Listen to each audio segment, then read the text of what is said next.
Deep in the Amazon jungle, two natives are searching for food when a loud, monstrous noise echoes in front of them.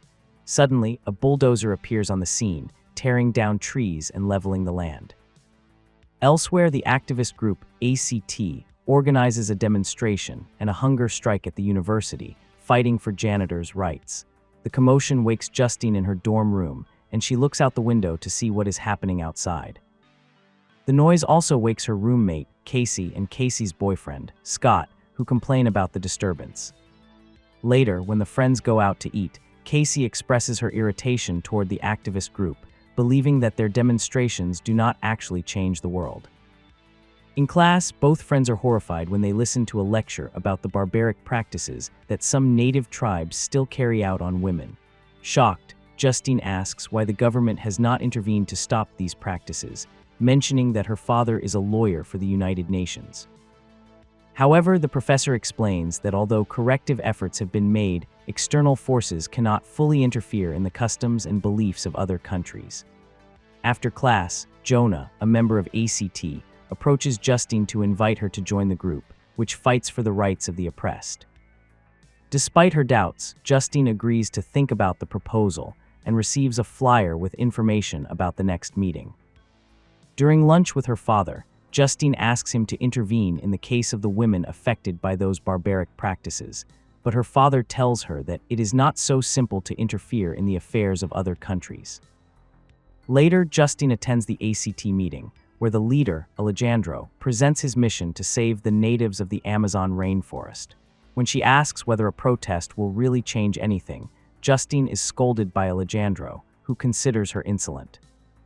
Embarrassed, she leaves the meeting, but later reflects on her attitude and decides to apologize, asking Alejandro to let her join the group. At the next meeting, Alejandro explains that a petrochemical company is destroying the Amazon rainforest and displacing the natives. He proposes broadcasting their protest live to expose the atrocities and attract the attention of the Peruvian government and international media. Cara, Alejandro's girlfriend, questions Justine's true intentions, insinuating that her interest might be influenced by her attraction to Alejandro. Justine clarifies that her sole focus is the group's cause. Although Casey expresses concern for Justine's safety, Justine insists that she will be fine. Later, while packing her things, Justine calls her father, lying to him and telling him that she is going on a university field trip. As she leaves for the airport, Casey says goodbye with a hug, warning her about the dangers and asking her to be careful. At the airport, the group meets Carlos, their sponsor, who will accompany them to Peru.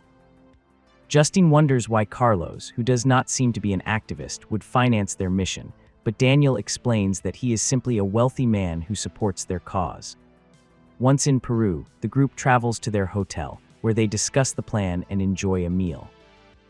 Alejandro reminds them that they must film everything at all times, as it will be their only defense against the petrochemical company and its armed guards. He shows Justine his GPS device, which does not require internet access because it uses satellites. During a break along the riverbank to use the bathroom, Lars and Justine venture into the forest armed with a knife and a gun. Justine returns before Lars and finds him frightened after he shoots a tarantula that nearly bit him. Laughing at his misfortune, the group continues their boat journey for 3 hours. Later, they encounter a black jaguar resting by the river, and everyone is amazed by its beauty. Carlos explains that black jaguars are considered guardians of nature and are believed to carry sinners to hell. Alejandro sees the animal's presence as a good omen for their mission. Hours later, the group reaches their destination. They change into neon work suits and blue helmets and leave their backpacks by the river. After getting dressed, they cross through the forest and finally arrive at the site. When their contact gives them the signal, Alejandro hands out masks to everyone, and the group chains themselves to the bulldozers and trees to begin the protest. Justine struggles with her padlock and calls Cara over to help her. Meanwhile, the members begin filming the event. Suddenly, an explosion destroys one of the bulldozers, and the group starts shouting, "This is the home of the Yages." The company's private militia arrives to remove the group, but they are unable to free them from their chains. However, because Justine has a faulty padlock, a man grabs her, throws her to the ground, and points a gun at her head, threatening to shoot her if the group does not cooperate. Alejandro quickly intervenes, reminding the militia that they are live streaming and that people all over the world are watching them threaten to kill the daughter of a United Nations lawyer. Upon hearing this, the men hesitate and eventually lower their weapons. Justine realizes that Alejandro and Kara showed no concern for her life, which leads her to suspect that the faulty padlock was part of a plan to use her UN connections as leverage during the protest.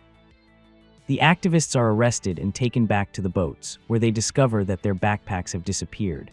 When they arrive at the plane, Carlos bribes the police to release them.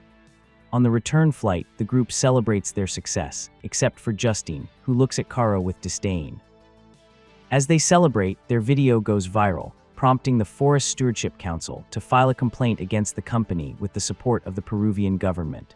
Suddenly, the plane's engine explodes, and panic takes over the passengers as the aircraft splits in two.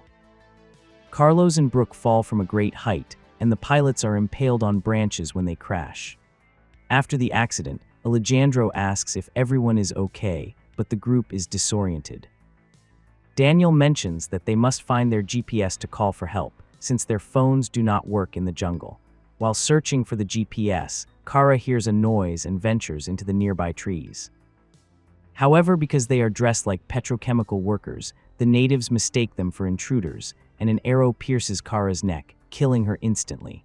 Terrified, the others try to flee, but all of them are struck by poison darts that render them unconscious. Later, Justine wakes up on a boat with the tribal chief and a warrior rowing, and she soon realizes that the other activists are in the same situation. Upon arriving at the village, the inhabitants, with their bodies painted red, welcome them by touching them and thanking the spirits for the offering. The village elder examines them one by one and smiles strangely when he sees Justine, as if approving of her presence. He then orders them to be imprisoned in a pig pen. Meanwhile, the older women of the tribe offer a drink to Jonah and lead him to an altar. To the group's horror, the elder removes Jonah's eyes and tongue, and then a man dismembers him, cutting off his limbs one by one before decapitating him and ending his suffering. Later, the villagers cook and eat Jonah while the others watch in fear. That night, Alejandro tells them that they should expect the bulldozers to arrive within the next few days, revealing that Carlos works for a rival petrochemical company. He confesses that he was hired to organize the protest in order to drive the original company out of the area, allowing his employer to take control. The group is horrified by his betrayal, but Alejandro reminds them that the protest drew media attention, which was his main objective. He also points out that Jonah's meat will feed the tribe for a week, which angers the others even more. Samantha tries to calm the situation and attempts to escape through the top of the cage, but she is struck by a dart fired by a warrior guarding the group. The next day, Justine wakes up and sees a native child playing with her necklace, and she entertains him by playing a small flute. Shortly afterward, the tribal chief and the warriors enter the cage and remove all the women for examination. The village elder tests the purity of Amy, Samantha, and Justine, but only Justine passes the test, so she is taken to the elder's hut.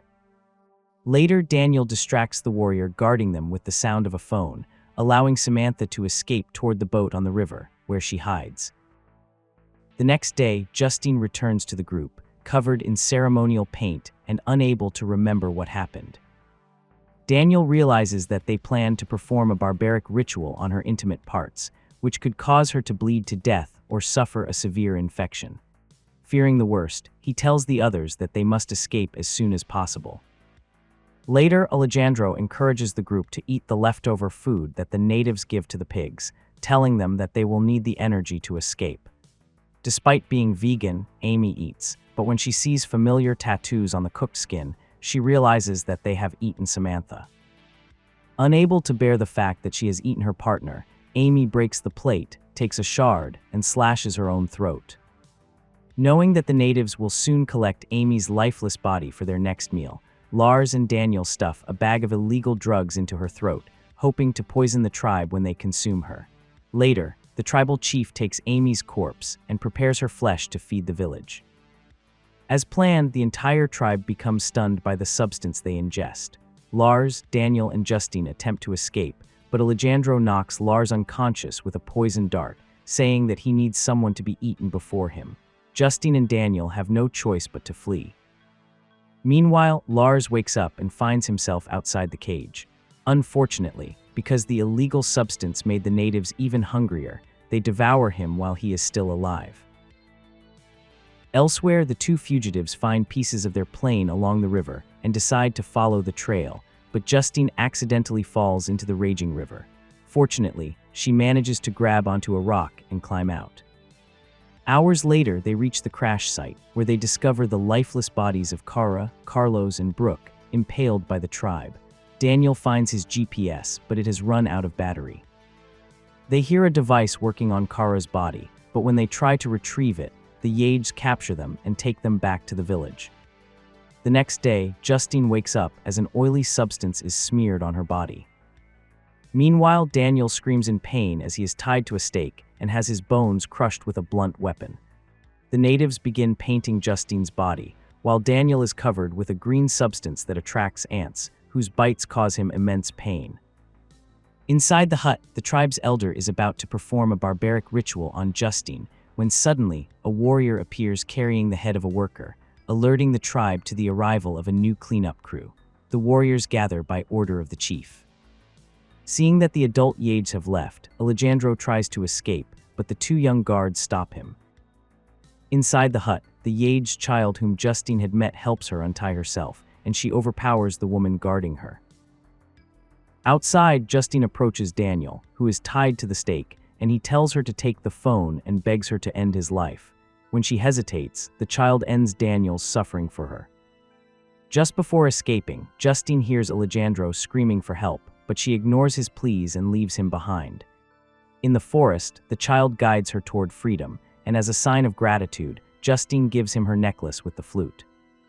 When she reaches the river, Justine encounters a black jaguar and bravely crosses to the other side. Two natives are about to stop her, but they take the presence of the animal as a sign to let her go. In the cleanup area, Justine witnesses the militia killing the Yage warriors with guns and explosives. She then shouts that she is American and that her father works for the UN, pretending that she is filming the event on her phone. She then pretends to break the phone by throwing it to the ground after sending the video to the internet. They take her to the helicopter and ask if there are any other survivors. Justine lies and says she is the only one left, leaving Alejandro in the hands of the Yage tribe, who screams for help as he sees the helicopter. Days later, Justine lies to her father and to government officials, saying that she was the sole survivor of the plane crash. She claims that the Yage were a kind people who helped her before the cleanup crew arrived, and that the militia massacred the natives. Days pass, and Justine continues to suffer nightmares from her terrible experience. One day, she wakes up to the sounds of another ACT protest, and when she looks out the window, she sees members wearing shirts with Alejandro's face on them. Days later, Justine receives a phone call from an unknown woman. She introduces herself as Lucia, Alejandro's sister. She says that she was able to find satellite images of someone who appears to be her brother and tells Justine that they need to talk.